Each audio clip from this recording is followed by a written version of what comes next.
Hello everybody, welcome to this lesson on realizing a third species exercise in 3 parts. Before jumping in, let's listen to our cantus.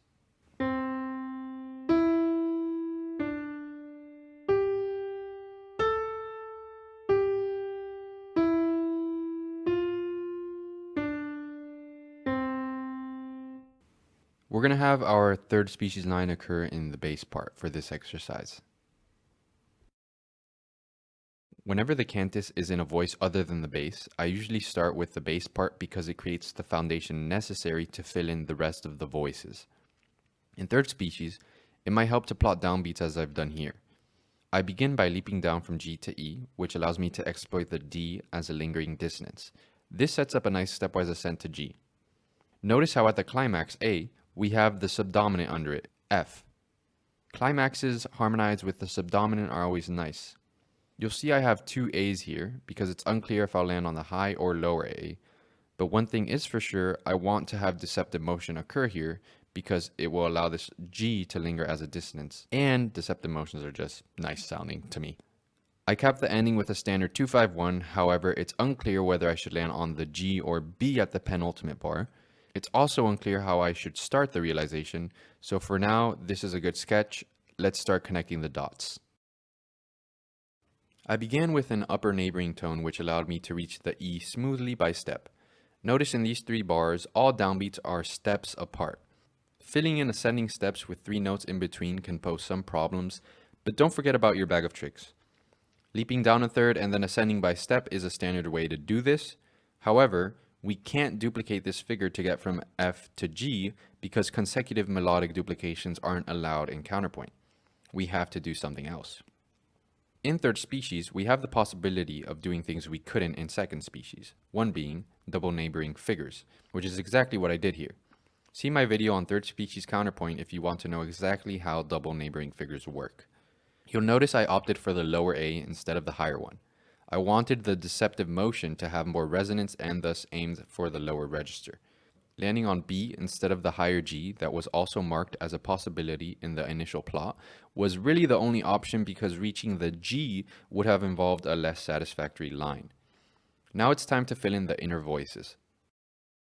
I knew I had to have a B here because otherwise I'd have an incomplete chord with no third. We want to avoid having incomplete chords with no third. I then leapt up to E because it was literally the only option. Anything else wouldn't have worked.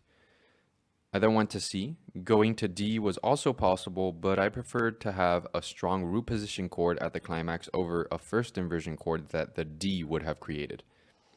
From C, I went to B, which was the only option. Anything else would have caused parallels or a weird line. Notice, I've already had 2 incomplete chords occur. Since we can't have more than 2 incomplete chords per exercise, not counting the first and last chords, A and G were the only options because they complete the chords. All that's left is to fill in the first 2 bars. I aimed to land on C in the second bar because I knew it would allow for a stepwise ascent to G. In the alto, I leapt from C to A, which then naturally went up to B. There you have it, a third species realization in 3 parts. Let's listen to the result.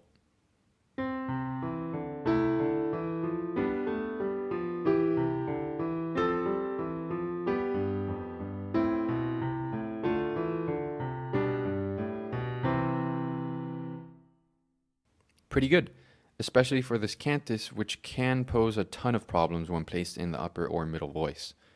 It's always important to at least have an idea of where you want to go with each exercise. I find that marking the downbeats gives me an idea of where the whole line is going. This applies to free composition as well. Having a good idea of the whole structure of the piece usually works better, at least for me, than writing measure by measure. That's not to say that you can't deviate from your initial structure. On the contrary, you probably will, but having a more global picture of the piece will help avoid things like writer's block or discontinuity. Thanks for watching. Next video we'll take a look at fourth species in 3 parts.